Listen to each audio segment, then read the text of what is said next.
Rathod sir, तुमचं काय दाखवायचंय ते सांगाल मला. राठोड सर, आवाज नाही येते.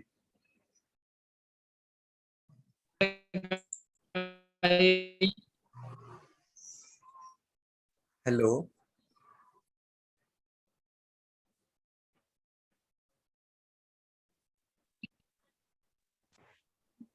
चालेल चालेल दादा. काय काय? पीडीएफ आहे का? हो, तुम्ही जी पाठवलेली पीडीएफ आहे ती. आवाज येतोय का म्हटलं? हो, येतोय आता.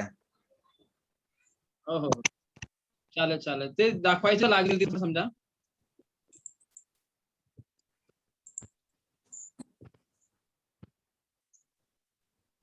हे असं दाखवता येईल मला, चालेल?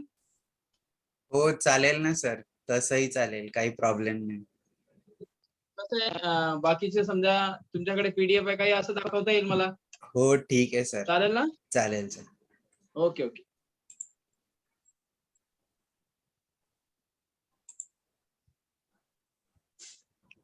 हा नमस्कार सर, आवाज येतोय? येतोय सर आवाज.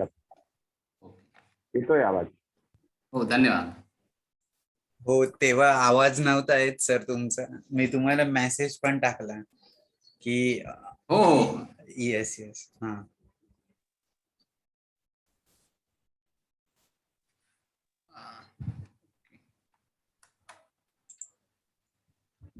चालेल.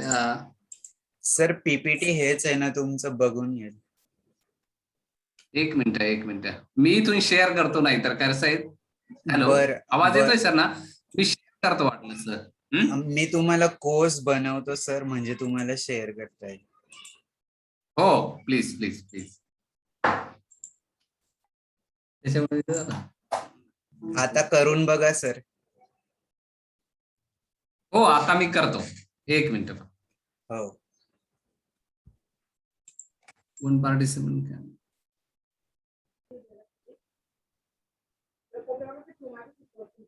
थांबा.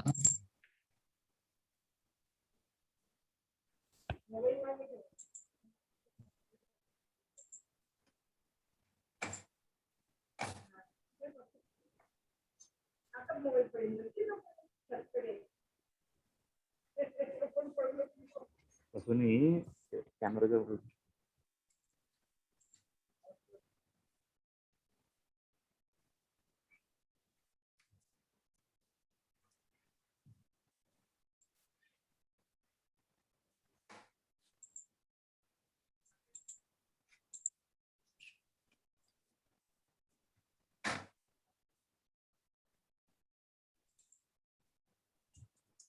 शेअर होत नाही सर.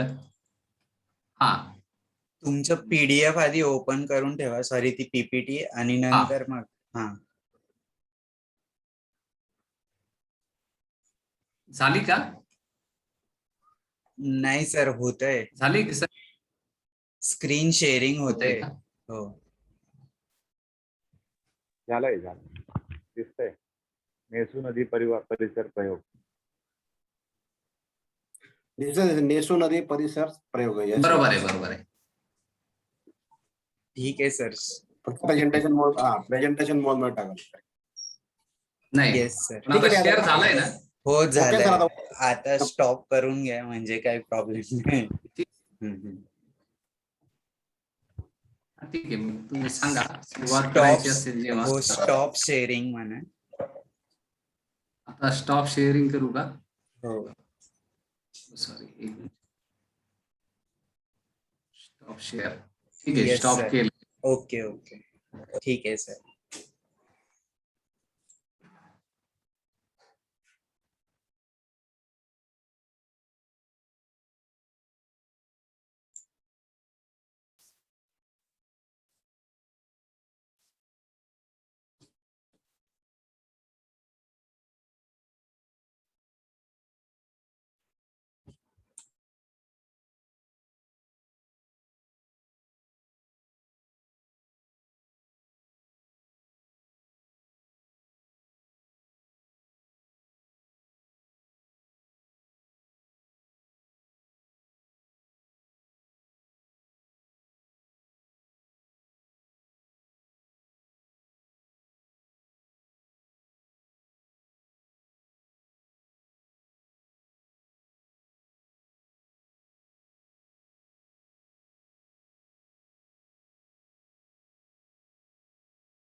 विशाल अनम्यूट करा स्वतःला.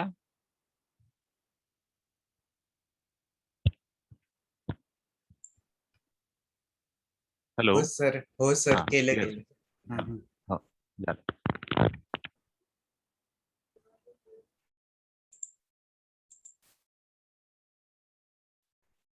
ते फेसबुक लाईव्ह करत होतो ना, ते झालं आता ऍक्टिव्ह, म्हणून म्यूट केलेलं होतं.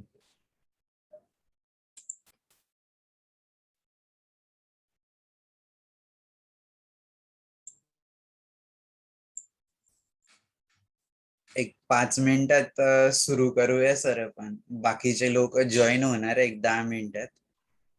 नाही ठीक आहे ना, आपण सुरुवात, काय हरकत नाही, मी सांगाल तेव्हा सुरू करू. Yes sir. बिला पाटील सर, तोपर्यंत तुमचा परिचय सर्वांना होईल. पाटील सर तर मला ओळखतातच. आम्ही ते एकाच नाही, ते हा, राठोड मी सर actually- नवीन आहेत. हा, नाही नाही, ठीक आहे. नमस्कार सर, मी बिला पाटील. मी ऍक्च्युली पुण्यात असतो, एका कंपनी डेप्युटी जनरल मॅनेजर आहे मी. आणि मी कार्यवाह उत्तर महाराष्ट्र खानदेश विकास मंडळ जल परिषदेचा. तर खानदेशचे जेवढे पाणी प्रश्न चालू सध्या, नद्या जेवढ्या असतील, जे असेल, आमच्या जनजागृती, वेगवेगळ्या रॅलीज, व्हर्च्युअल रॅलीज. आणि आम्ही मागच्या 25 तारखेला धुळ्याला मोठी पत्रकार परिषद पण घेतली. पाटील साहेब त्याला हजर होते, बरेच मान्यवर हजर होते.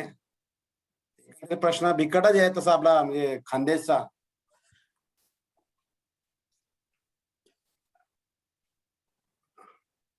हॅलो. हो सर. बोला ना. हा, बोला ना, बोला. बोला. विविध कार्यक्रमात आता तुमचं एक चालू असतं, तापी जोडचं एक, नंतर आमचं एक मोठं काम चालूच आहे. प्रश्न आहे पाण्याचाच खूप मोठा. आता बघतो ना आपण, एवढा पाऊस तिकडे पडतोय, खानदेशमध्ये पाणी नाही. आता किती, म्हणजे बऱ्याच जणांचे फोन येतात.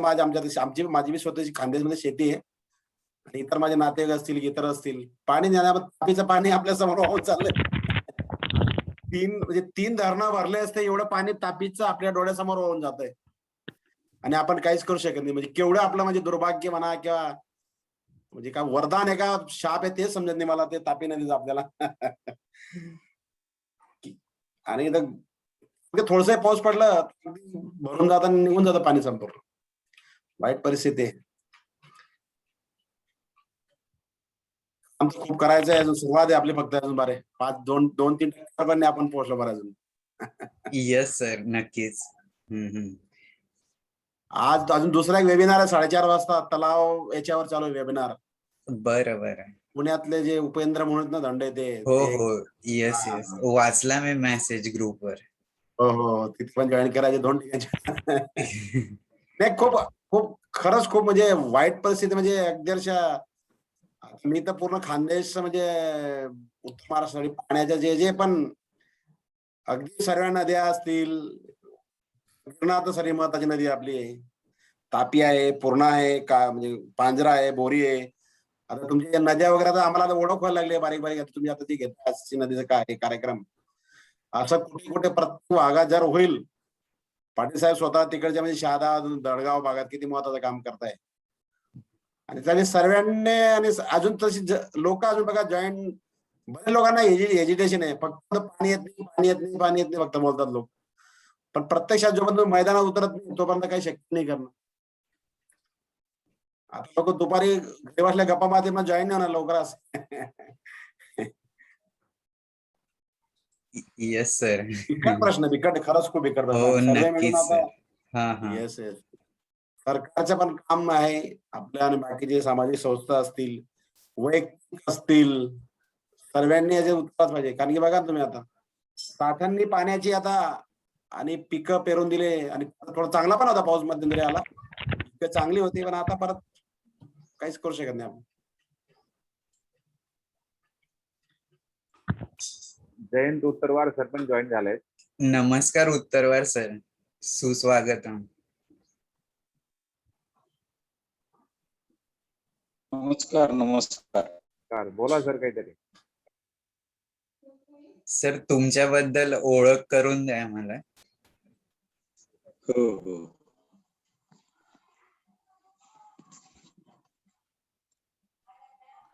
मी जयंत उत्तरवार कृषी विज्ञान केंद्रामध्ये विषय विशेषज्ञ म्हणून काम करतो.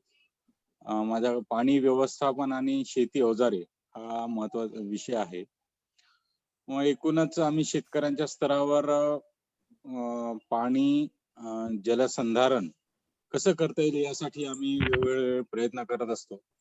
ऑन फॉर्म वॉटर मॅनेजमेंट हा एक महत्वाचा विषय आहे. त्या अनुषंगाने आपल्या शेतात पडणाऱ्या पावसाचं जलसंधारण प्रत्येक शेतकऱ्याने कसं करावं, त्यासाठी ज्या काही विविध योजना आहेत, मूलस्थानी जलसंधारणाच्या योजना आहेत, त्यावर आम्ही प्रशिक्षण देत असतो आणि शेतकऱ्यांना सगळं महत्व सांगत असतो. आमचा कृषी विज्ञान केंद्राचा जो फॉर्म आहे तो या वॉटरशेड बेसिसवर डेव्हलप केलेला आहे 17 एकरचा. मग त्याच्यात वेगवेगळ्या सिस्टीम्स, वेगवेगळ्या जलसंधारणाच्या वेगवेगळ्या बाबी ज्या शेतकरी करू शकतात. कारण नंदुरबार जिल्हा साधारणतः 83% क्षेत्र कोरडवाहू क्षेत्र आहे, पावसाच्या पाण्यावर अवलंबून आहे. अशा शेतकऱ्यांना प्रत्यक्ष मार्ग पीक व्यवस्थापन, पाण्याचं व्यवस्थापन, पाण्याची संधी या निमित्ताने उपलब्ध करून दिलेली आहे. मग त्याच्यात सगळं कंटूर कल्टिवेशन असेल, कल्टिवेशन अक्रॉस दी स्लोप असेल, त्यासोबतच कंटूर बंडिंग, फॉर्म बंडिंग, नंतर व्हेजिटेटिव्ह वॉटरवे, फॉर्म पॉन्ड, अशा सगळ्या टेक्नॉलॉजीज तिथे आपण शेतकऱ्यांसाठी सगळं हे केलेलं आहे. आणि ICARच्या लेवलवर एक चांगला फॉर्म वॉटरशेड बेसिसवर म्हणून आपल्या फॉर्मची नोंद देखील ICARने घेतलेली आहे. या सगळ्या याच्यात आम्ही क्लायमेट चेंज आणि त्याचा शेतीवर होणारा परिणाम अभ्यासण्यासाठी निकरा प्रोजेक्ट पण सुरू आहे 2011 पासून. National innovations in climate resilient agriculture म्हणजे हा एक आहे. राष्ट्रीय जलवायू समुत्थानशील कृषी में राष्ट्रीय नवप्रवर्तन. मग त्या अंतर्गत जे काही बदल होत आहे त्या बदलांना सामोरं जाण्याची कपॅसिटी शेतकऱ्यांमध्ये येणे हे फार गरजेचं आहे. आता पाटील साहेब सांगत होते की आपण काहीच करू शकत नाही, अशा परिस्थितीत आपलं पीक वाचवणे. मग कशा प्रकारे वाचवू शकतो अशी परिस्थिती आहे. तर आता आगामी पाऊस आला तर तो पाऊस आपल्या शेतात अडला पाहिजे, जिरला पाहिजे, आणि पुढे असा जर पावसाचा खाडा आला तरी आपलं पीक वाचलं पाहिजे. मग अशा पीक पद्धती असेल, अशा मशागतीच्या पद्धती असेल, त्यांना सांगणे हा एक महत्वाचा भाग आहे. त्याचं डेमॉन्स्ट्रेशन करणे आणि त्यानंतर जे काही उपलब्ध पाणी आहे त्या पाण्याचा व्यवस्थित वापर करणे, कार्यक्षम पद्धतीने वापरणं. जसं एक आता आम्ही एक रेन पाईप नावाचं एक छान सिंचन तंत्रज्ञान आहे जे छोट्या शेतकऱ्यांकरता अतिशय उपयोगी आहे. आता शेतकऱ्यांकडे पाणी आहे, पण जर आपण पारंपरिक बसलो तर 1-2 दिवस लागून जाणार. परंतु हे रेन पाईपच्या सहाय्याने फक्त अर्ध्या तासात 6 गुंठ्यावर आपण सिंचन करू शकतो. आणि ती सिंचन पद्धती एका ठिकाणी दुसऱ्या ठिकाणी नेऊ शकतो आपण. म्हणजे छोट्या शेतकऱ्यांसाठी अशा प्रकारचं तंत्रज्ञान उपलब्ध करून देण्याचं काम आम्ही करत आहोत. त्यासाठी मग सोबतच आम्ही क्राप डायव्हर्सिफिकेशन, जे आता समजा त्या काही शेतकरी गव्हाचं उत्पादन घेतात रबी हंगामामध्ये, आणि जर पाण्याची उत्पादकता जर पाहिली गव्हाच्या पिकाच्या बाबतीत अतिशय कमी आहे. म्हणजे एक 4-5 पोत्यापर्यंत त्यांना उत्पादन मिळतं. मग या अशा शेतकऱ्यांना दुसऱ्या तेवढ्याच पाण्यात जास्तीत जास्त उत्पादन देणाऱ्या पिकांकडे वळवणे यासाठी आमचं काम सुरू आहे. मग कांद्याचं बीज उत्पादन असेल, त्या भागातलं हवामान बटाट्यासाठी अतिशय चांगलं, बटाटा लागवडीचे चांगले प्रयोग केले, त्यानंतर वाटाणा लागवडीचे प्रयोग केले. त्याकडून जे उपलब्ध पाण्यापासून जास्त उत्पादन मिळवणे हा एक असे वेगवेगळे प्रयोग कृषी विज्ञान केंद्राच्या माध्यमातून चालू आहे. अरे वा, खूप छान. संजय आचारी जी, तुमचा परिचय करून द्या.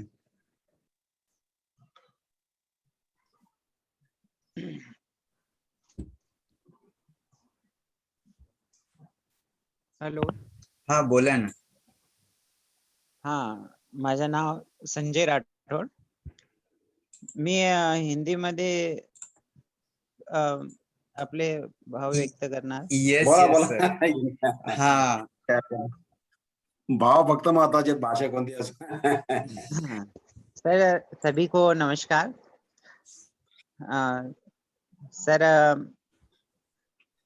आज हमने आज हरियाली अमावस्या के निमित्त भी वृक्षारोपण किया है वाह. और 15 वर्षों से लगभग वृक्ष गंगा अभियान के तहत वृक्षारोपण करते आए हैं. प्रतिवर्ष 5000 पौधे लगाने का लक्ष्य रहता है. गायत्री परिवार वृक्ष गंगा अभियान के तहत हम एक पहाड़ी को गोद लेते हैं, उसकी पूरी तरह से तार फेंसिंग करते हैं, वहाँ पानी की व्यवस्था बनाते हैं, वहाँ गड्ढे करके सारे पूरे गांव को निमंत्रित करते हैं और ज्यादा से ज्यादा भाइयों को वहाँ बुलाकर उनके फिर वृक्ष का महत्व बताकर तरु पुत्र महायज्ञ के रूप में वहाँ वृक्षारोपण होता है. और फिर प्रति सप्ताह श्रमदान के लिए पुरोहित कर उनको प्रेरित करते हैं. इस प्रकार का अभियान पिछले 15 वर्षों से चल रहा है. साथ ही जल संरक्षण अभियान के तहत तालाब का निर्माण, छोटे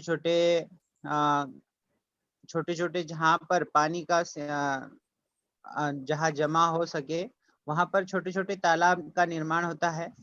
और यह गायत्री परिवार के माध्यम से बहुत अच्छे से कार्य चल रहा है. और बुरहानपुर जिला से लगा हुआ ताप्ती नदी, वहाँ पर प्रति सप्ताह ताप्ती शुद्धिकरण अभियान चलता है. जो बुरहानपुर का पूरा मटेरियल लोग डाल देते हैं तो उसका कचरा पूरा निकाल कर हम उसका एक जगह इकट्ठा करते हैं. जो पॉलीथीन है उसको बहुत ही एक सोखते गड्ढा बहुत दूरी पर बनाकर वहाँ उसको डाल देते हैं. और जो फूल निकलते हैं और कोई ऐसा खाद टाइप निकलता है उसका हम कंपोस्ट खाद के रूप में, केचुआ खाद के रूप में बेड बनाकर तैयार करते हैं. और इस प्रकार से अभियान चल रहा है. हेलो. हाँ बोलिए सर, बोलिए सर. आपका आवाज आ हाँ. रहा है. हाँ पहले वर्ष हमने शुरुआत जब किए थे गायत्री परिवार में, जब मैं जुड़ा था तब मेरे उम्र 21 साल की थी. तब से मैं एक मिशन से जुड़ने से, वृक्ष गंगा अभियान से जुड़ने से एक मुझे प्रेरणा मिली कि हमें भी पेड़ पौधों की पर्यावरण की ओर कुछ आगे कदम उठाना चाहिए. तो इसके लिए हमने एक संकल्प लिया कि हम प्रतिवर्ष एक पहाड़ी को गोद लेंगे जहाँ पर एक भी पेड़ नहीं हो, ऐसी उजड़ी पहाड़ी, और वहाँ पर पेड़ पौधे लगाने का अभियान एक पहल शुरू की. तो उसके लिए हम 2 महीने पहले ही बरसात के 2 महीने पूर्व ही वहाँ की मीटिंग लेते हैं गांव में जाकर, और फिर वहाँ की समिति बनाते हैं गांव की. फिर पंचायत की वहाँ से परमिशन लेते हैं. फिर वहाँ की सब जनमानस से कुछ अंशदान इकट्ठा करके तार फेंसिंग की व्यवस्था करते हैं. और आसपास कहीं पानी का यदि हो तो वहाँ पानी की व्यवस्था किसी से बन सके तो वो करते हैं, या किसी के सौजन्य से वहाँ ट्यूबवेल करवाते हैं. और फिर श्रमदान से उसे पूरी तरह से वो ट्यूबवेल के माध्यम का यदि हो जाए, या फिर कहीं से एक पहाड़ी है, जैसे अभी इच्छापुर में 2000 पौधे अभी लगाया लेटेस्ट, तो वहां पर बहुत ऊपर 150 फीट ऊपर पहाड़ी पर पौधे लगे. तो वहाँ हमने सबसे ऊपर चोटी पर 200 फीट ऊपर टंकी 5000 लीटर की रखी, और वहां से फिर उनके पेड़ों के लिए हमने वहाँ पानी की व्यवस्था बनाई. और इस प्रकार से यह अभियान सभी के पहले सर्वप्रथम सभी को जागृत करके सबके अंदर वह पर्यावरण का महत्व को, उनकी भाव को जगाते हुए और उनको साथ लेके इस कार्य को करते आए हैं. तो इसमें हमें बहुत ही ज्यादा आउटपुट मिला है कि आज 12 पहाड़ी इस बुरहानपुर जिले में हरी भरी हो चुकी है। साथ ही हमारे ग्राम बोदरली में हमारे श्री रमेश राठौर सर, ये हमारे साथी, इनकी भी बहुत कुछ यहाँ पर सहयोग है। जो यहाँ पर पथरीली भूमि, शमशान भूमि थी और 6 एकड़ की भूमि है जहाँ पर एक भी पेड़ नहीं थे, तो वहां हमने चट्टानों को फोड़ के ब्लास्टिंग करके वहां और 2 किलोमीटर गांव से पानी ले जाकर टैंकरों से पहले हमने 200 टैंकर पहले वर्ष पानी देकर उन पेड़ पौधों को खींचकर बचाया और आज 5 वर्षों में जिले का मॉडल बन गया है हमारा मुक्ति धाम। उसी प्रकार से मध्य प्रदेश में 250 पहाड़ी, इसकी प्रेरणा हमारे मुख्य भाई हमारे श्री मनोज तिवारी जी, हमारे पर्यावरण के प्रभारी हैं। आज उनके माध्यम से पूरे मध्य प्रदेश में 250 पहाड़ी हरी भरी हो गई है।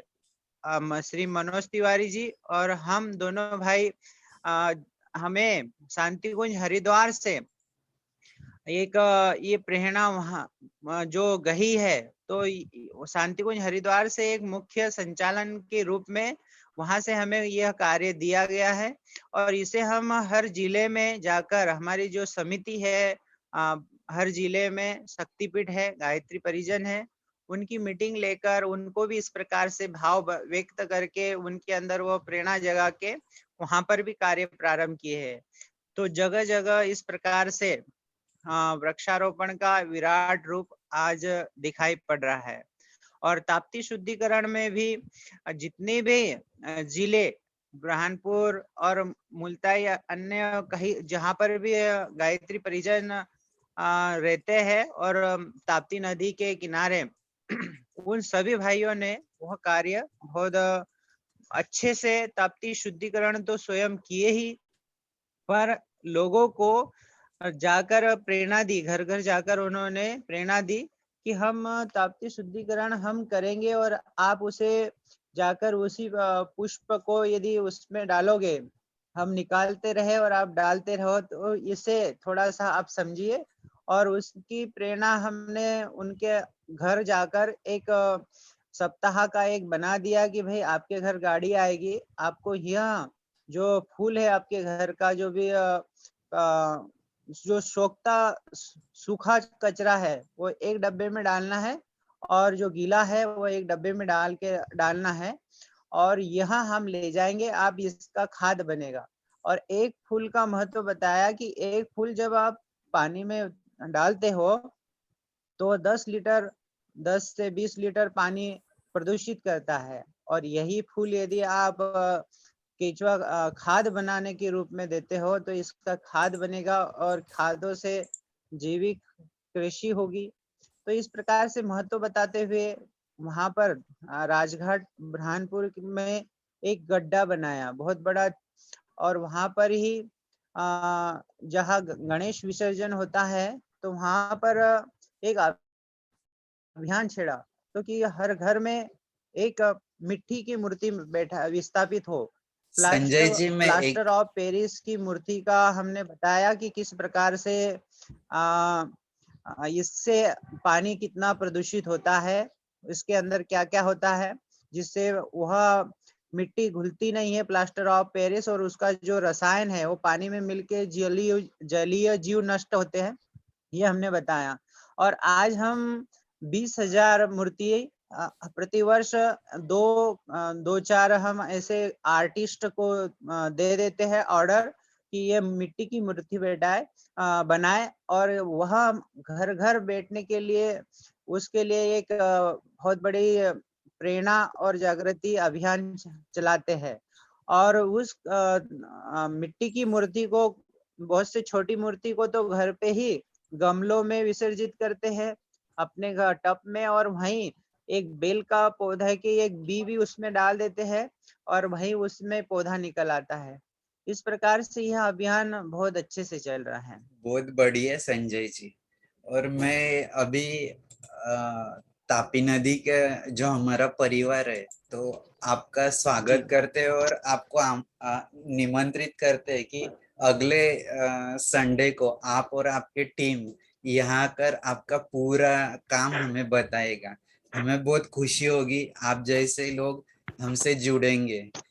और आपको जिन्होंने निमंत्रित किया, हमारे राठौड़ गुरुजी, तो उनका मैं शुक्रिया कहना चाहता हूँ कि आपको बरहानपुर से इस मीटिंग में इनवाइट किया है।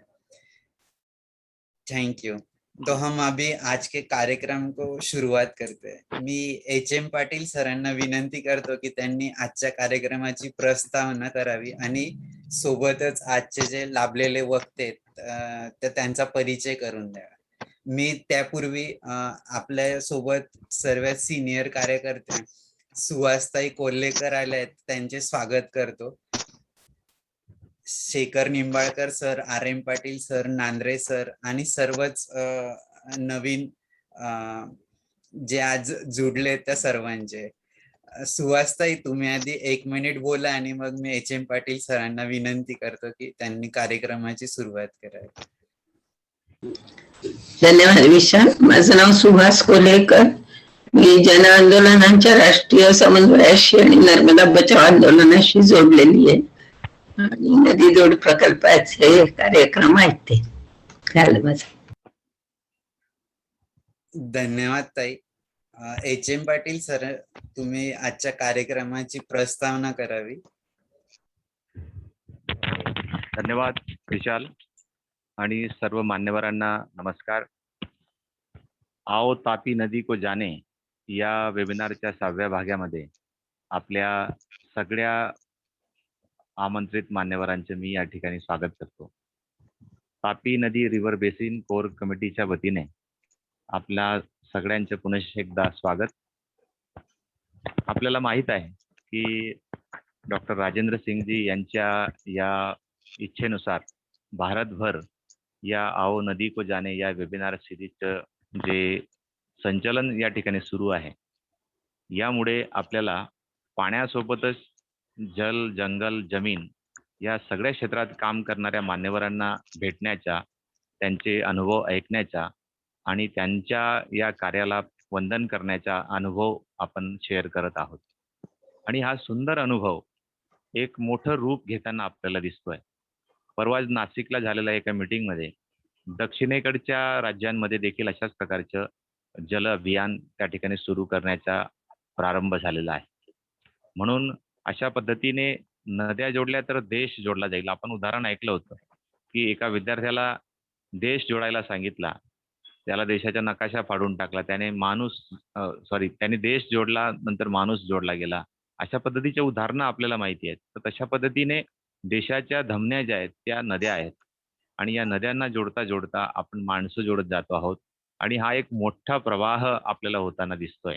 आणि या प्रवाहामध्ये असंख्य लहान मोठ्या नद्या, नाले, छोटी मोठं कार्य करणारी आमच्यासारखी कार्यकर्ती मंडळी या ठिकाणी जुडते आणि आपल्या सगळ्या कार्यकर्त्यांच्या कार्याला वंदन करत पुढे जात आहोत.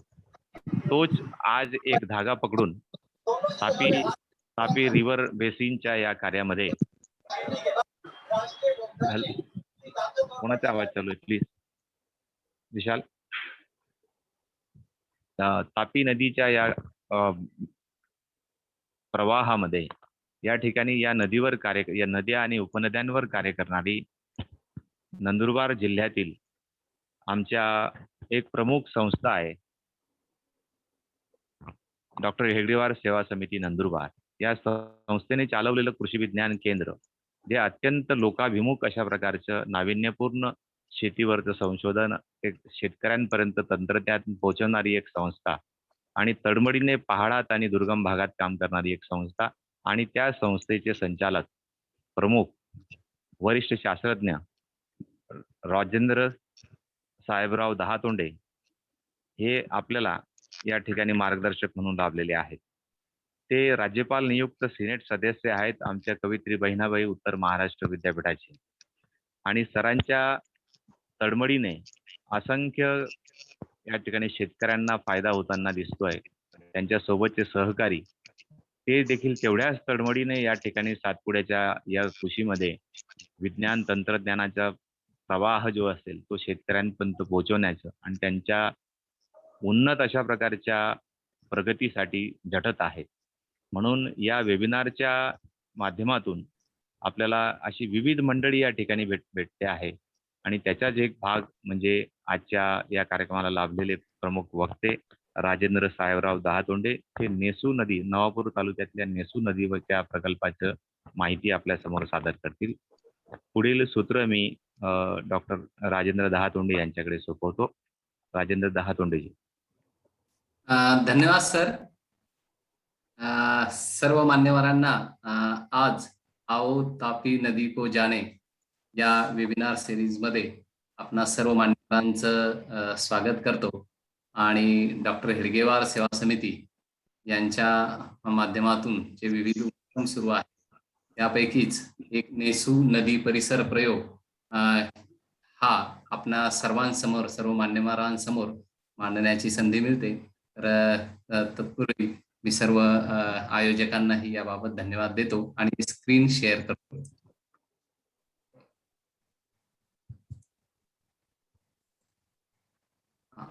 दिसते सर? हॅलो सर, आवाज येतोय? दिसतंय सर. येतोय सर, आवाज पण दिसतंय. येतोय, दिसतं पण नाही. ओके.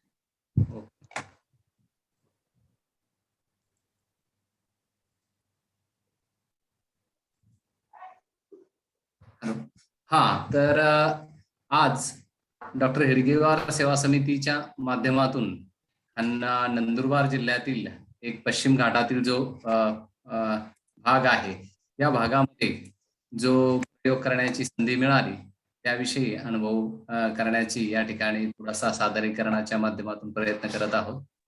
नेसू नदी ही नवापूर तालुक्यातील खानबारा परिसरामध्ये साधारणतः 13 किलोमीटरचं हे पात्र आहे आणि यामध्ये एक 8-10 गावांच्या या नदीच्या आजूबाजूला काही महत्वपूर्ण असे जे गावं आहेत त्या लोकांच्या समूहात या लोकांच्या मदतीने काही चांगले प्रयोग करण्यात आले आणि त्याचेच परिणाम आहेत. आपल्याला त्यातून एक वेगवेगळ्या पद्धतीचे परिणाम आज समोर आलेले दिसत आहेत.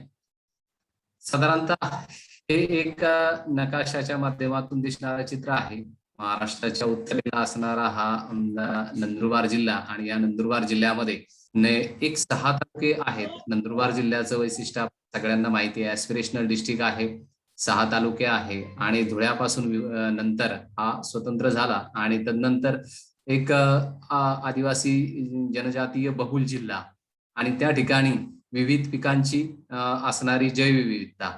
या अनुषंगाने या ठिकाणी जर बघितलं तर ॲग्रो क्लायमेटिक झोन जे असतात तर ते साधारणतः 4 प्रकारचे ॲग्रो क्लायमेटिक झोन आणि 6 पद्धतीच्या ॲग्रो इकॉलॉजिकल सिच्युएशन्स अशा पद्धतीने असणारा हा सर्व भाग आणि याच्यामध्ये एक छोटासा असणारा खानबारा परिसरातील नेसू नदी. तर याकरिताचा केले गेलेले प्रयत्न या ठिकाणी बघतो आहोत. तत्पूर्वी 2008ला या प्रयोगांची 2007-08च्या दरम्यान याची सुरुवात झाली आणि ही सुरुवात करत असताना काही थोडेसे आपल्याला ज्या पद्धतीने कुठल्या घटकांवर महत्वपूर्ण काम करता येऊ शकतं त्याच्यावर काय आपण साधारणतः लक्षपूर्वक किंबहुना केंद्रबिंदू ठेवून आपण पुढे जाऊ शकतो याकरिता साधारणतः जर बघितलं तर याच्यातील जे काही फार्मिंग कम्युनिटी आहे, शेतकरी जे कुटुंब आहेत त्या शेतकरी कुटुंबांना एक साधारणतः सर्वे करण्यात आलेला होता आणि ज्याच्यामध्ये राष्ट्रीय कृषी नवोन्मेषी प्रकल्पाच्या माध्यमातून याची सुरुवात करण्यात आली. हे झाल्यानंतर साधारणतः या शेतकऱ्यांच्या मदतीने, इतर सर्व तज्ञांच्या मदतीने, कृषी विज्ञान केंद्रातील जे काही विषय विशेषज्ञ आहेत त्यांच्या मदतीने या प्रयोगामधील काही उपक्रम निश्चित करण्यात आले आणि त्यातील साधारणतः त्याची विभागणी ही जर बघितली तर 4 घटकांमध्ये होती आणि त्यातला पहिला टप्पा होता का जर आपल्याला सर्वांना माहिती आहे पाणी खरं तर जीवन आहे आणि जर पाण्याचं क्षेत्र जर वाढलं, कारण ग्रामीण भाग आणि शेती हा एकमेकाला जोडलेला घटक आहे. शेतीला जर लागणारा पाण्याचा जर घटक वाढला गेला तर साहजिक आहे उत्पन्नामध्ये निश्चित पद्धतीची वाढ होऊ शकेल. म्हणून जलस्रोत व्यवस्थापन हा एक भाग. सर, एक विनंती होती, जर हिंदीत बोलले तर आपल्या सोबत जे बऱ्हाणपूरचे आहेत ना तर त्यांना कळेल. ओके चलेगा.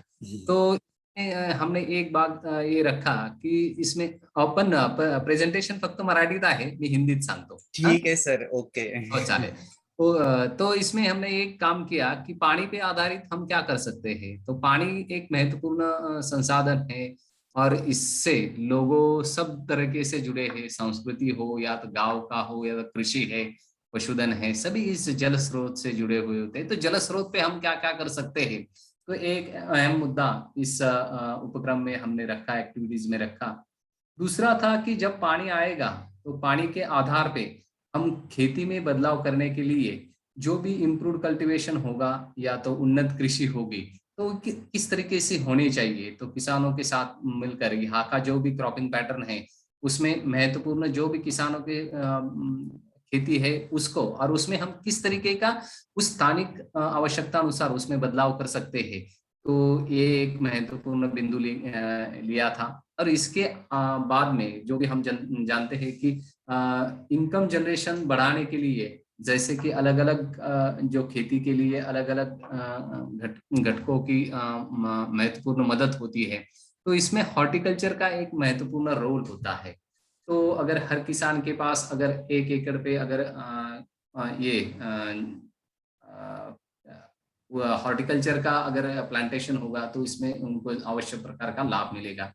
और इसके लिए कुछ ये है कि जैसे कि हम ये प्रयास करेंगे और कुछ दिनों के बाद, कुछ सालों के बाद यहाँ से प्रकल्प के रूप में तो बाहर आएंगे, पर ये सारी व्यवस्थाएं लोक संचालित हो, लोगों द्वारा चलाई जाए और लोगों के लिए हो. इसके लिए क्या क्या इंस्टीट्यूशनल अरेंजमेंट्स हो, इसके प्रयास किए गए. ये होने के लिए हमने कुछ ऐसे सूत्र रखे थे जो यहाँ खानबारा परिसर में करना महत्वपूर्ण था, क्योंकि यहाँ की अपनी एक स्थानीय परिस्थिति है, आवश्यकता है और उसमें कुछ बदलाव की जरूरत है. तो इसके लिए हमने एक त्रिस्तरीय लोक संचालित संस्था बांधनी या तो व्यवस्था ऐसी करने का प्रयास किया कि गांव स्तर पर कुछ छोटे छोटे ग्रुप्स बनाए गए जिसमें फलबाग है, भाजीपाला है, या तो जलस्रोत उपभोक्ता गट है, किसान का फार्मर्स क्लब है. तो इसको हम ऐसी इंस्टीट्यूशनल अरेंजमेंट्स की रचना हमने 30 स्तरीय रचना की. कुछ ऐसे छोटे छोटे गट्स बनाए, इन अलग अलग गट्स की गांव स्तर पे फार्मर्स क्लब बनाए और पूरे सबको बांधने के लिए हमने एक परिसर सेवा समिति बनाई जो पूरे गांव में कम से कम 10-15 जो गांव इसके तहत आते हैं, बाद में इसकी संख्या बढ़ गई, तो इनको सबको इकट्ठा बांधने के लिए परिसर सेवा समिति का निर्माण किया. बाद में ऐसा है कि हर खेती में, हर गांव में या तो हर किसान के पास अपना खुद का एक अच्छा कौशल होता है, ज्ञान होता है, जो परंपरागत रूप से आता है, ट्रेडिशनल वे से आता है. उसको सिर्फ उसकी आवश्यकता अनुसार आधुनिक जो विज्ञान है उसको जोड़ना, जो भी टेक्नोलॉजी उपलब्ध है, जो कृषि विज्ञान केंद्र है, महात्मा फुले कृषि विद्यापीठ राउरी है या तो ICR है, उनके द्वारा जो भी अलग अलग तकनीकी है, यहाँ उनकी तीनों का भी संज्ञान में लेकर तीनों का उपयोग किस तरीके से हम कर सकते हैं इसका प्रयास किया गया. महत्वपूर्ण बात ऐसी है कि कुछ किसान अपने स्तर पे स्वावलंबित तो बन जाते, करने का होने का प्रयास करते रहते, एक बड़ी अच्छी बात है और उसके लिए प्रयास होना चाहिए और कर रहे हैं. लेकिन इसके अलावा भी एक